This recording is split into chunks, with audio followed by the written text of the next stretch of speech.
Hello and good morning and welcome to this week's episode of Deep Dive with myself, Sian Horn, and the fabulous Pamela Walsh. I said it at the same time. I completely forgot that you were supposed to say it then. How are you, Pam? How's everything going? I'm good. I am recovering. COVID hit our house, but as my last week, I was like, I think I have this little bit of a head cold. It was not a head cold. Well, I'm fine though. I hope it extended the break. I hope that you managed to have a little bit of a rest whilst having it. Yeah, I did. No, I had Shay home from crash, a couple of days because just to be sure. But she's fine, and I was horizontal over the weekend. My husband was like, "You've been away for 5 days, and now you're in bed." I'm going to say it again because actually I've still got a sore eye from my little minor op, so I look very tired, but I'm not tired. It's just my eye. But you look really fresh, so like. I know that's the ASAP color, the CC cream. The one that we got in our little baggies from the Club Awards. I think the lovely Sarah McGarry supplied them.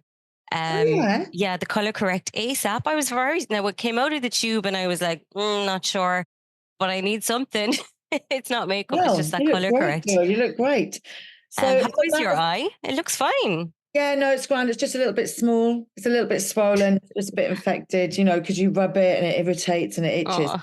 But it's absolutely grand. I just had a little cyst taken out and hopefully it'll be fine for the weekend because I am going to Amsterdam this weekend. Ooh, nice. The bank holiday. So I'm looking forward to that. I just want to have a nice chill for a few days. So where are you staying? What part? Don't know yet. I haven't booked it. Okay. That will give me fierce anxiety. But anyway, good luck sleeping on the streets. The way I see it is there's plenty of hotels, so don't panic. I think we'll probably stay in the Clayton, actually. It's quite a new hotel out there and it's very central. And we are there for 4 days. So I do find with a city break, after 2 days, you've done 40,000 steps. Yeah. It's quite nice to have somewhere nice if you want to chill on that last day. So that's kind of top of my list. There's a couple of others that have been recommended to me as well. So we'll have a look today, but I am booking it today. I'm going to get my hair done today.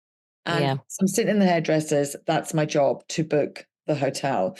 And possibly like a river tour. Want to go to the Upside Down Museum. Yeah, there's loads to do in Amsterdam. The Heineken tour is meant to be really good as well. Heineken, doing that. My husband is a real ale, so we'll have to find a real ale one.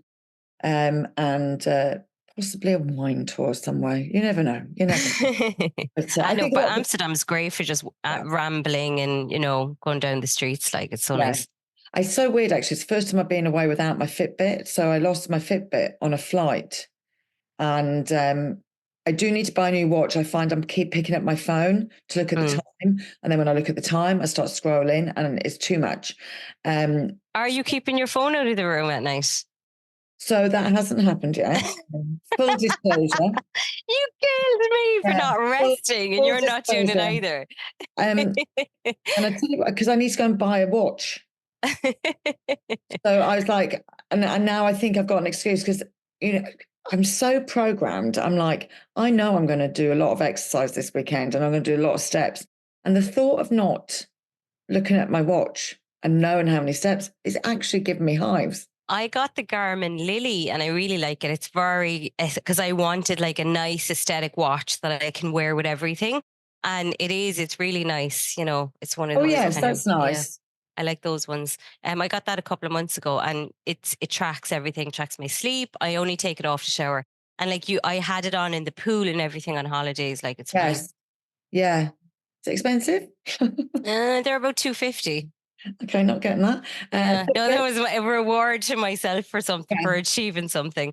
But they are. They're not cheap. But then you have it on you all the time. Yes. You know what I mean? I just need a cheap Fitbit. Okay, you get one for about €100. Yeah. Yeah, I think they're 80. Harvey Norman, really cheap sale at the moment. Well, actually, I hope the sale's still on. It was on last week. I probably missed it, but never mind. We'll go to this because this is a big chunky. This is a very chunky law. Mm-hmm. Lots of pages. It almost really confused me, this law. This isn't one I'm going to say, I love this law. I get it though. And I agree with it. Okay. I know last week I was giving out about what he was saying. This week, no, I do agree because I know it definitely work. My brain works this way. So I'll read out the law and then we'll see. We'll go through it. So the law: avoid wallpaper at all costs. Words really matter, and the fate of ideas, politicians, and brands can be decided by them. Knowing how to communicate in a way that cuts through, grabs attention, and beats our habituation filters will be the difference between success and failure in many endeavors in our life. Your brain has a profound prehistoric survival tool, its habituation filter, which allows it to adapt to and tune out even the most unthinkably painful, annoying stimulus in order to be heard, tell stories in unrepetitive, unfiltered, and unconventional ways. Make people feel something either way. So simplify this for us, Pam. So basically, what he's saying is if we see the same thing over and over and over again, our brains filter it out. We have a tool in our brains that keep us focused on only the important information at hand. And if you see something over and over and over again, unless it's like a warning, you're going to tune it out. Yeah. But then, so he says, like, make people feel something either way. Basically, stop trying to appease to everybody, and like pissing people off will also get you known, you know? Yeah.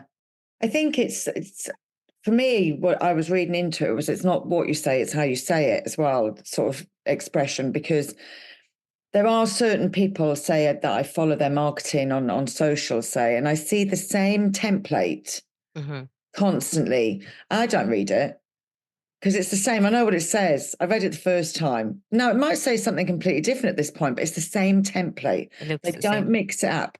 They just go pop into Canva. They write something different on it. They rack it up, and they're in their mind. I think they think their social media looks aesthetically pleasing because it's all matchy, but nothing stands out to me. No, and I agree. And I'm totally guilty of this because I know the covers that I have on for our snippets for the pod. It's just the same Canva template that I just changed. Episode 2, something else. Episode 3, something else. Because it's just quick and easy. And we do love to simplify and make things much easier. And templates and all that will do that for you. But with marketing, it's a different ballgame. Yeah. And it is, you do, and it, because we're marketing, we're saying the same thing. You have your 4 or 5 pillars that you're regurgitating the whole time, but you just need to find brand new, different ways of saying the same thing every time. Like I always tell clients, if you're, so for instance, we're doing an event in February, I will talk about every day, but in a different way. Mm-hmm. So one day I might be talking about how I'm prepping for it. The next day I might be advertising the tickets for it. The next day I might be talking about the other people in it. And it is changing up. You have to talk a lot about something for it to get across the line. You have to hustle, but it's how you hustle. And yeah, I couldn't agree more. And not so much. I mean, when I'm talking about grids and stuff, I'm not talking about cover pictures because you don't see those in a reel. Yeah. That's just if someone literally, and not many people actually go to your front house, but a lot of people are using tiles. So static images. Yeah. And they're the same. Or they're using static carousels and they're the same. And there's no impact in it. No, and I know that because I definitely used to do that before and I just stopped because it's like, you're just doing it for the sake of doing it. And I think, see, there is that line of, post every day and you'll eventually grow, which no, I mean, there has to be value in it or else, you're wasting your own time. I think he talks about, I don't know, am I pronouncing this right? I literally had to check with my husband last night. I was like, am I saying these words right? Because it's funny because I said them so many times. I was like, they don't sound right anymore. And that's what it means. It's called semantic satiation. Yes. I was like, this doesn't sound right. He's like, because you're saying it too many times, which means if you say a word too many times, it doesn't sound right and it disappears. You can't hear it anymore. Like if you say play, it's just a sound at one point and you don't understand the word anymore. Your brain tunes it out. So I'm seeing that a lot because it's those copy and paste templates, but there are people out there selling templates that people will buy. Great to get started, maybe get you used to dipping your toe into kind of the game on social media, but it's regurgitating that the whole time. But I see it, people are using the same words to describe things. Yeah. over and over again. And now I have some of these words on my website. I built my website a year and a half ago. It's shocking. I need to go find a copywriter, redo everything again because I'm not a copywriter. I'm not good with words like that. But it's empowered. If I see empowered once more, it's everywhere. It's on my website as well. So I'm guilty. It is hard. It is Yeah, hard. I will empower you to empower. It's just everywhere. Like we were recently doing some work with the club, weren't we? And somebody, I'm not even going to say the word actually because no one's to nick it, but the V word that one of the girls used, we're like, oh my God, that's so much better than empowered. We're sick of using empowered. Yeah. And I was like, yeah, and I'm not saying that out loud because someone will use it before we use it, and I'm having it. But it's weird actually because even like I was chatting to copyright this week, and she was like, people aren't asking for that change, which is quite strange. So I do think that people that have read this book and got to this law may start thinking it in a different way, and then putting the pressure on the copywriters to come up with those new words and the new ways of explaining. However, then you've got to think, you get the copywriter to do that for you. Then you've got to really pin into your SEO. That's when you need to ring Google and get yourself a free rep and check that, because they're going to say, oh, well, actually, women looking for this are going to be looking still for that empowerment word. Don't change your SEO, leave that in there. Very complicated to try and disrupt people's thought process because it could affect your search. Yeah. And but it's who you're appealing to as well, isn't it? It's like really getting, and it's always, and we literally had a conversation about this in the last couple of days, you and I as well, getting to that point of who is the person that you want to cut through all the shit and get to and speak directly to. Yeah. And are they hearing these words, or are they like, and like a year and a half ago, I heard empowerment and I was like, oh yes, empower me. Now I've heard it so many times, literally when I hear it, my brain goes next, swipe, swipe. It's another one because it's like a Canva template copy, and it's like empowering women too.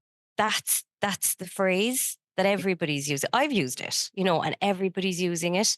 And that's just one of the million phrases but it's like getting, if you are advertising and you are marketing and you are using certain phrases, look at all your competitors. If they're all using the same phrases, how are you different? Because you need to be different. Absolutely. It's like a bidding war on words, isn't it? And like you were saying, people sell templates and it's a great way for people to get started. I completely agree. And I know a lot of people that make them and sell them. However, for me, that's selling them fish. And for me, you're better off engaging someone for an hour. I mean, a lot of the work that I do is just go into people's offices for an hour or 2 hours or 3 hours and teaching them how to use their social. Mm-hmm. Because everybody, the days of only outsourcing, and I think outsourcing really is a good thing to do if you can afford it. But the days of everybody being able to outsource, aren't necessarily there at the moment. But for you to have the tools to be empowered, but the tools to be able to do it yourself is like that lasts you forever. You're learning to fish. You're not buying the fish.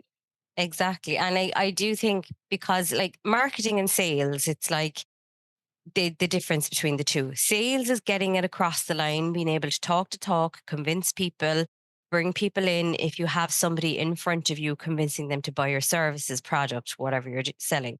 Marketing has been seen.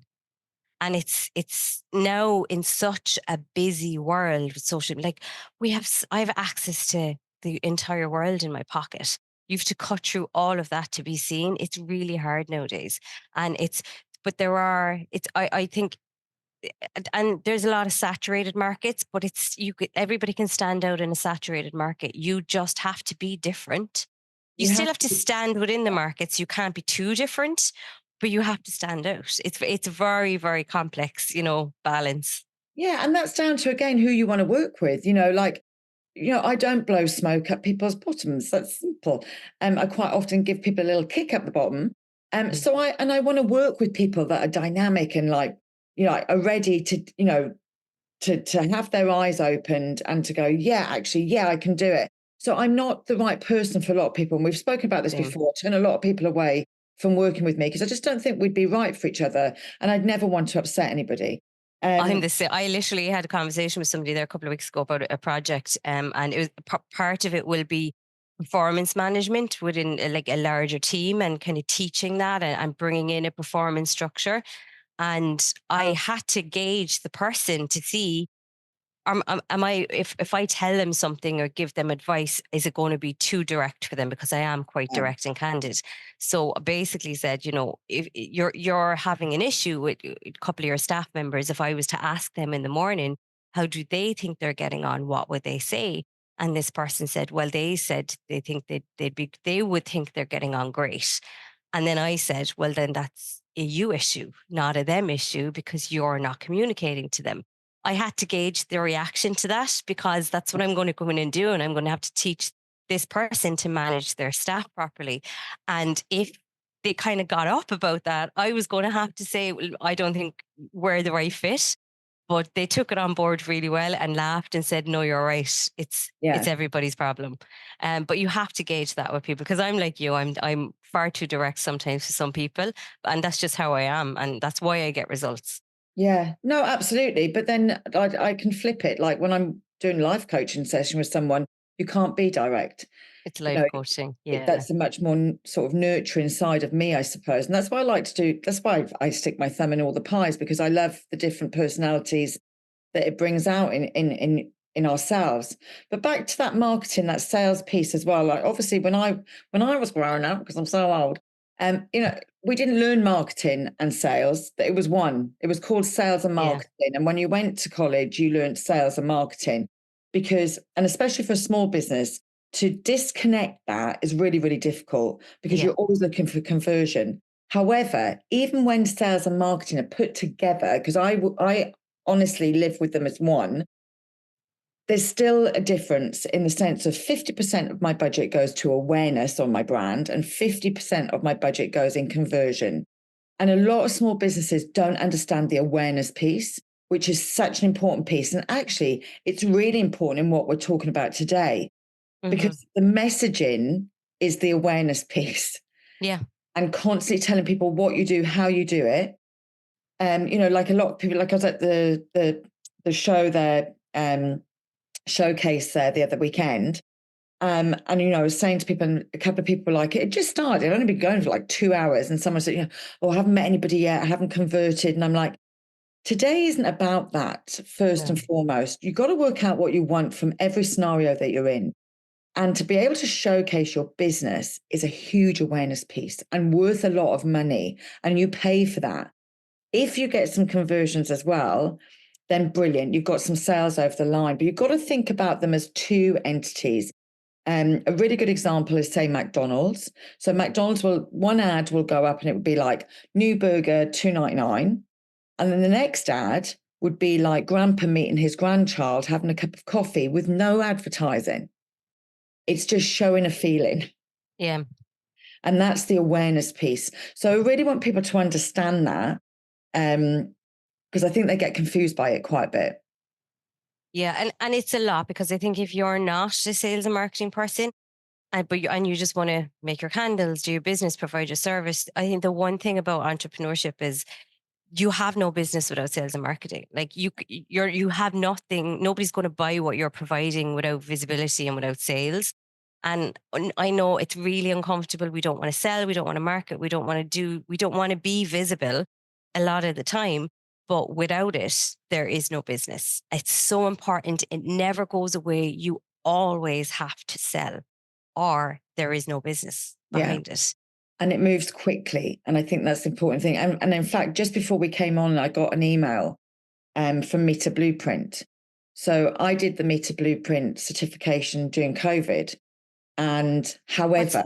What's that? I've never heard of that. So Meter Blueprint is Meter School, basically. Meta. Oh, yeah. I always call it Meter. I get in trouble for that. Like, what's a meet? Okay, I understand the accent. So I'm Welsh and I'm completely dyslexic, and I speak phonetically as I write phonetically as well. So to me, it's meter. It's like Phoenix in London. I'm like, it's Fenwicks. It's got a W in it. To argue the whole life. So but the blueprint is a certification. Basically, it's free to do. Google have a Google school as well. I always say to my clients, even if you could do the first 4 lessons, and I think there's 26 lessons on the Google one. The first 4, though, will open your eyes to what your business should look like online. Is that the digital marketing one? Yeah, yes. Yeah. But it's the Google School. I've forgotten, they've changed the name of it. I've forgotten what it's called. I'll find out for you. But the blueprint, though, is essential. So if I was ever working with a social media manager, I would always ask them if they'd done blueprint. Mm-hmm. However, I did mine. Well, it'd be coming on for 4 years. So just before I came on, I was like, do you know what? Actually, I promised that I wouldn't go to college this year. I have stuck to that. Nearly tempted this week, Pam, nearly tempted, nearly booked a wine course, 12 weeks, Wednesday nights. And I was like, no, not this year. However, I'm going to download this and I'm going to do it in my spare time. So I'm going to do it like on my flight on Friday. I'm not going to take time out my day for it, but I just want to make sure that I'm up to date because this stuff moves very quickly. And although I'm really honored and very lucky to be surrounded by people like you and Jay and Jen and Judy and all these amazing people, so I learn all the time, it's really good to go back to it. And if you've got a business, I think you should look at it. No, it definitely is something I should do as well. Even I did download Stephen Bartlett's course as well, but purely out of like market research. I was like, he's flogging a course now of 10 steps to build a successful business. I'm always like very dubious with these things. I'm like, hop on. So I want to see what it is. Yeah, I know. I downloaded about a month ago. I haven't even opened it. So I kind of just wanted to see what's in it, just to see what he is saying. Can you, maybe that'll be the next podcast. I was going to say, can you do me a favor? See how long it's on for, and then I might come around. We'll have a cup of tea and watch it together. Oh yeah, no, I think there's like all these different modules or whatever. Because I just want to see. Yeah. I'm all like these 10 steps. That's another thing I have written down as well. Like wallpaper to me is 5 steps to buy my blueprint roadmap. Everyone's different. All the businesses are even if it's the same candle business, every different person is different. People you're selling to are different. You know, your energy is different. It's always slightly different. And there's a lot of those blueprints we've spoken about before. Let's not get started on that because it would just wind me up for the rest of the day. But also, what a way to become wallpaper by buying a blueprint and roadmap that everybody has bought already before you. You know what I mean? That's wallpaper, because if everybody around you is doing the exact same thing, how are you standing out? You're Absolutely. not. I do think nowadays people are looking for raw, unfiltered, authentic, no fluff, just realness in business. You know, I think that's what people are buying for. Like I can see it's fake. I can always see that it's a show and it's put on, and yes, we have to fake it till we make it. But you'll quickly get that confidence for it to not be fake anymore. Absolutely. So push through and you will come through your authenticity eventually. But I do think there's a couple of people online that I just want to call out that I love. Now, these aren't... You're going to call out the bad ones. No, Jesus, no. Oh, no, don't do that. Don't do that. Don't do that. I'm going to call out all of these people that I think are so fake. No. And do you see, she's kind of into health, nutrition, but it's all about like nervous system regulation. And I just think she always catches me. I always sit there and watch her videos, and she's after blowing up as well. Health with Holland. Yeah, have you not seen her? It's just the way she goes about things. That kind of stuff, to be honest. I don't know. Is it just where I am in life and like, you know, starting to dip into perimenopause? But she always pulls me in. How she explains things. I don't watch sort of health stuff is I just always feel fat. So I just don't watch it. No, it's more about like balancing your nervous system regulation and different things you can do. If she's good looking and shiny, I ain't watching. She's not, well, no, she is good looking. She is good looking, but she's very raw, unfiltered, hair thrown back in a bun, no makeup on, kids running around in the background. I just like her rawness about it and how she explains things in a very simplified manner, in a very quick way. She just gives lots of quick and easy tools. I like the look of her. Look of her. I'm going to follow her. Fabulous. She's Irish as well. I love James Smith on TikTok. He's a PT. I just think he's hilarious. He's so bold. Like yeah. So I've been watching James for a long time. I just think he's so different, though. He's so funny. Like Yeah, he is. He's really controversial. He's really he yeah, he likes to like throw the bombs in, etc. Look, he's amazing. I've been watching him before he had any numbers. I've been watching him since he was just running around Australia in his little pants. I really like him. I would, and he is great, but he's very blinkered. Like he has one form of what he believes, and it's just not that simple. So I love him, and I love the fact that he stands his ground, and he's well worth watching. He's I very love his entertaining. style because, like, yeah, I know, and I know, like, with fitness and all that, like, I'm not, fully into it, so I don't know the science behind everything. But his marketing style is very pulls you in, and he's very Yeah. entertaining. But actually, what used to be his sidekicks. So he used to do everything with two other guys. One of them's Irish, and I've forgotten his name. And the other one is a Turkish guy. They're actually amazing. I'm going to remember them. I'm going to tell you about them in the next pod because actually I found one. Oh, he hasn't tagged him. How rude. Oh, he Well, hasn't he's tagged front and him. center now. Never They're mind. only the minions in the Yes, background. he's front and center. But yeah, no, the Irish guy is actually amazing. But and someone I love who we both know is Vicky Shilling. Yeah, Like I like she Vicky. is a coach, she's niched down, she works with people in the wellness industry, but she's always changing it up. And I really appreciate what she does. And she's very natural, raw, unfiltered as well. She really is not polished aesthetic when she's coming on to chat to people. Yeah, absolutely. Do you So like yeah, that? just finding that little thing that you can be a little bit different. No, but you know who? I mean, she's your friend, Judy. These Oh, Carl videos. Oh my God. She's like my spirit animal. I'm like, it's the mini amazing. series I didn't know I needed in my life. It's Yeah. hilarious. Like, and she's really just like changed, pull that out of, and That that's came from not a raw and no, authentic and real because it's totally made up, but and it's that came from a hilarious. conversation about being bored and not knowing what to do on social. And we're like, you're so creative. And the next thing, and if you haven't seen it, guys, the Vid Academy, she came up with this little series. Oh my God, she's the funniest person. It's Um, so funny. but yeah, that's that sort of thing. Yeah. Perfect. And that's not you being raw and all serious in front of camera, but Yeah, it's totally different. And it will pull you in, and you're going to be going, what's this? yeah. And then you want to watch the next one because you're like, oh, what's coming? What has she done next? But that's the way that marketing is going. Yeah. And we had a full conversation about this on the other pod I do, Unbranded. And that is where we're going. We're going, if you're on TikTok at all, it's part one, part two, part three. It's engaging people, holding them there, and then trying to take them through the process. So if you can think of things like that, go and have a look at Judy Russell on the Vid Academy, see what she's done. You don't have to stick wigs on and do all that, but that part one, part two, part three, even I was like chatting to a friend of mine that actually does a lot of cooking influencing. And I said, what if you didn't show us what it looked like? What if that was part two? So you showed us the ingredients, then you showed us the cooking piece, then you showed us what it looked like so that we, can actually make it. Rather than putting it all in one. Yeah. Because short form, I think, will get slightly shorter and long form will get longer. It's So the tease as well, isn't it? Yeah. yeah, It's a 100% tease. cliffhanger to get into Yeah. the next one, and you're going to watch them. And we'll have to wrap it up because I've got another meeting, but I'm going to leave you this week. Not a challenge, but what I am going to say to you is if you're a small business and you're not on TikTok, and I'm from the same place as you. I pop in and pop out of it.